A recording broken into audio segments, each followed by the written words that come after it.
తెలంగాణలో ఇందిరమ్మ చీరల పంపిణీ షురువైంది.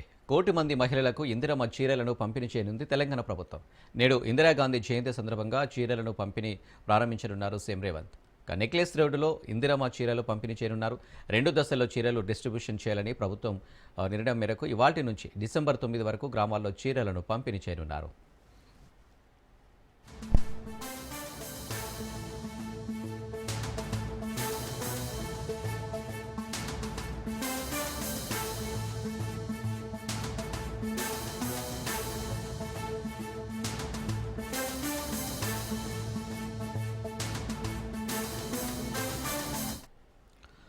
తెలంగాణలో ఇందిరమ్మ చీరల పంపిణీ షురువైంది. కోటి మంది మహిళలకు ఇందిరమ్మ చీరలను పంపిణీ చేయనుంది తెలంగాణ ప్రభుత్వం.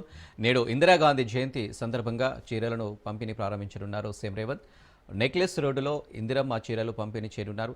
2 దశల్లో చీరలు డిస్ట్రిబ్యూషన్ చేయాలని ప్రభుత్వం నిర్ణయం మేరకు ఇవాల్టి నుంచి డిసెంబర్ 9 వరకు గ్రామాల్లో చీరలను పంపిణీ చేయనున్నారు.